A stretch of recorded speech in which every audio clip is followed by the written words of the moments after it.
Olá, League of Legenders! Bem-vindos ao Exame GD, propostas de resolução do Exame Nacional de Geometria Descritiva A 2008, primeira fase. Tão velhinho! Número 1. Determina as projeções do ponto de interseção I da reta de perfil R com o plano de rampa ρ. O ρ tem o traço horizontal com menos 7 de afastamento e o traço frontal com 4 de cota.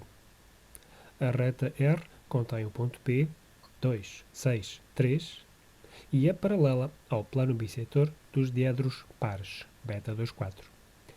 Este é um caso clássico que precisa da terceira projeção. Então fazemos o seguinte. Para já, as projeções da reta R são coincidentes, porque ela é de perfil, já sabíamos, mas não temos pontos suficientes para a definir. Eu vou fazer P de ρ. Marquei um ponto H do H de ρ e achei a projeção H3. Marquei um ponto F em F de ρ e marquei F3, que coincide com F2. Vou agora unir H3 com F3 e obtive P de ρ. De seguida, vou achar P3. Cá está, P3. E, por P3, vou passar a projeção R3, que deverá ser paralela ao beta 2, 4. Ora, na terceira projeção, o beta 2, 4 apresenta-se com esta direção. E por isso aqui R3 passa em P3 e faz 45 graus com X. Quando R3 cruza P de ρ, localiza-se o ponto I. Encontrei I3 e agora vou regressar às projeções R1 e R2 para encontrar I2 e I1. E é só isto. Número 2. Representa pelas suas projeções o triângulo isósceles ABC contido num plano oblíquo alfa. Conhecemos o ponto A, 5, 1, 8, que é um vértice do triângulo. Os outros dois pontos, B e C, pertencem à reta S. Conhecemos o traço frontal F desta reta, que tem menos 6 de abscissa e menos 4 de cota. Obviamente, o afastamento é zero. Ambas as projeções da reta S fazem 30 graus de abertura para a esquerda. Então, por F1 fazemos S1, 30 graus para a esquerda, e por F2, S2, também com 30 graus para a esquerda. O ponto A e a reta S definem um plano, que é o tal plano alfa que contém o triângulo. Então, eu vou achar os traços desse plano com a ajuda de outra reta que vai passar em A. Fiz uma reta R paralela à reta S que passa em A. Por isso, ambas as retas pertencem ao mesmo plano. Agora vou achar os traços frontais e horizontais de todas as retas. Descobri o ponto H, traço horizontal de S, F', traço frontal de R, e H', traço horizontal de R. Unindo H'1 com H1, obtenho H de alfa. Unindo F2 com F'2, obtenho F de alfa. Vou rebater o triângulo fazendo o rebatimento de alfa. Então, eu decido que H de alfa vai ser a charneira. De imediato, H de alfa coincide com H de alfa rebatido. H1 coincide com H rebatido. H'1 coincide com H' rebatido. Agora vou rebater o ponto A.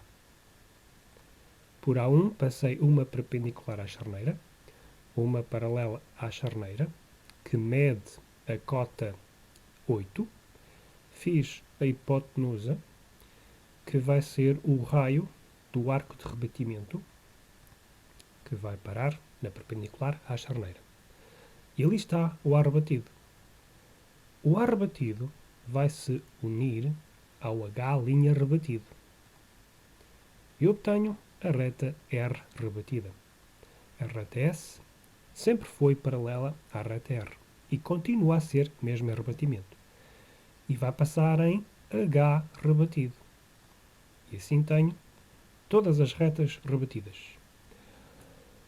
O AB e o AC, lados do triângulo, medem 8,5.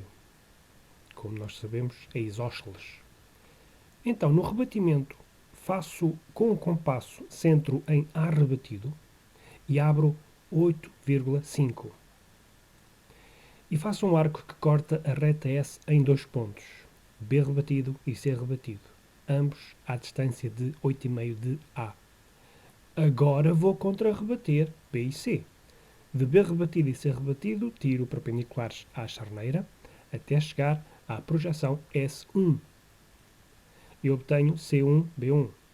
Depois vou subir linhas de chamada até à projeção S2 e obtenho C2 e B2.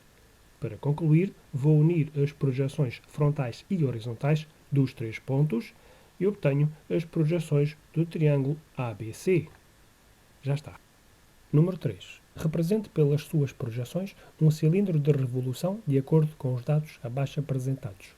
Utilizando a direção luminosa convencional, determine a sombra própria do cilindro e a sua sombra real nos planos de projeção. As bases são horizontais e o ponto O, 4, 7, 8, é o centro de uma das bases. A base de centro O' tem 2 de cota. O raio das bases mede 4 cm. Como são bases horizontais, vão estar em verdadeira grandeza na projeção horizontal. Então, concentro em O1, faço uma circunferência com raio 4. Na projeção frontal, essa circunferência tem cota 8 e está no plano horizontal alfa. A base inferior terá a mesma abscissa e o mesmo afastamento que a base superior. Portanto, em baixo ela coincide e em cima tem cota 2. E assim temos o ponto O'. Para achar a linha separatriz do cilindro, fazemos o seguinte. Primeiro, marcamos um ponto exterior num sítio qualquer e depois passamos por esse ponto 2 retas, uma paralela às geratrizes e outra com a direção luminosa convencional. As geratrizes são verticais e então fiz uma reta V vertical. E depois reta L, cujas projeções fazem ambas 45 graus para a esquerda com o eixo X. A seguir vou intersetar as duas retas com o plano da base superior, que é o plano alfa, e obtenho o ponto I e o ponto I'. Estes dois pontos vão constituir a reta I, que é uma reta horizontal. E a reta I serve para tirar duas paralelas tangentes à base do cilindro. Para achar com rigor esses pontos, eu passo por O1 uma linha auxiliar perpendicular à reta I para ter os pontos exatos onde vão passar as retas T e T', também horizontais, paralelas à reta I. Estes pontos de tangência correspondem a geratrizes da linha separatriz. A' e B'.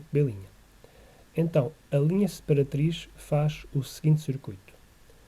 Vai começar em A, contorna a base superior pela direita até B, desce para a base inferior até B', contorna a base inferior pela esquerda até A' e depois sobe outra vez para o ponto A.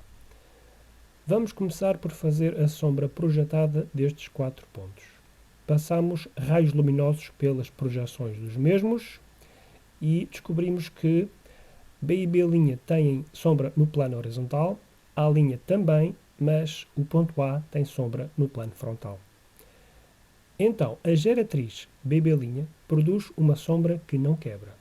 A outra geratriz vai quebrar e por isso eu achei a linha virtual. E assim descobri a sombra projetada das duas geratrizes. Quanto às bases, vou precisar da sombra dos centros, O e O'. A sombra serve para fazer a sombra projetada da base inferior, que vai ser um círculo, ou melhor, um semicírculo perfeito. como podem ver aqui. A base superior tem uma sombra quebrada, uma parte elíptica e uma parte circular.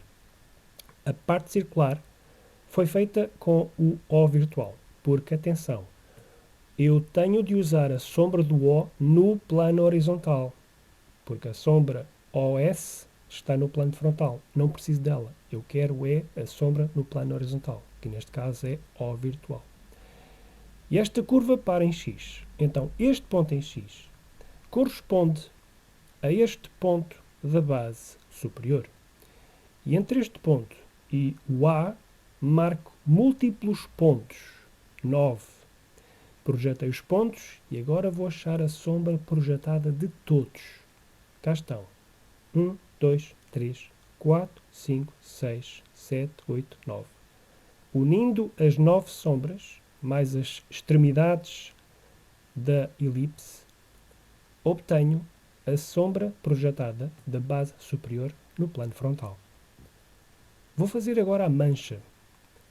Mancha da sombra projetada e da sombra própria, da qual apenas vejo uma fresta na projeção frontal. Reparem nas invisibilidades da sombra projetada e está feito. Número 4. Construa uma representação axonométrica ortogonal de uma forma tridimensional composta por um prisma quadrangular regular e por um cubo, de acordo com os dados abaixo apresentados. O sistema axonométrico é uma dimetria em que a projeção axonométrica de x faz 125 graus com as de y e z. Quanto aos sólidos, o prisma quadrangular tem bases paralelas ao plano frontal zx. As arestas das bases medem 3 cm. Uma face situa-se no plano coordenado xy. É por aí que eu começo. Vou rebater xy. Faço o triângulo fundamental, depois faço uma cópia do lado do triângulo entre x e y, acho a mediatriz desse segmento para saber o centro desta semicircunferência que cruza z neste ponto, e é neste ponto que passa x rebatido e y rebatido. Vou rebater também YZ com o mesmo processo. Uma cópia do lado do triângulo, x serve de mediatriz e aqui concentro neste ponto, faço a semicircunferência que corta x aqui, onde passam z rebatido e y rebatido. Ponto A, 630. Portanto, ele não tem cota, está no plano x, y. Marquei as coordenadas nos respectivos eixos rebatidos e obtive A rebatido e A3 rebatido. De imediato marquei já 12 de afastamento para fazer o ponto E. Também pertence a x e y. E obtenho E rebatido e E3 rebatido. Sabendo que as bases têm 3 cm de aresta, eu vou fazer 3 cm para a direita e 3 cm para cima para fazer a projeção horizontal e lateral do prisma em rebatimento. Agora vou fazer paralelas a Z a partir do rebatimento de XY e paralelas a X a partir do rebatimento de YZ. E obtenho a perspectiva do prisma quadrangular. Quanto ao cubo, tem a face de menor cota sobre a face de maior cota do prisma. Temos um ponto R, 663, que pertence ao cubo. Marquei 6 nos afastamentos e obtive R1 rebatido e R3 rebatido. S tem apenas mais afastamento. 6, 9, 3. 9 de afastamento e obtive S1 rebatido e S3 rebatido. Ou seja, o cubo também tem 3 cm de aresta. Então é só construir nos rebatimentos as projeções do cubo rebatido, que parece sempre um quadrado, e depois fazer as mesmas paralelas ao Z e ao X para obter a perspectiva do cubo. No final, vamos dar destaque apenas às arestas visíveis do sólido resultante. E cá está um pódio, ou um Tetris.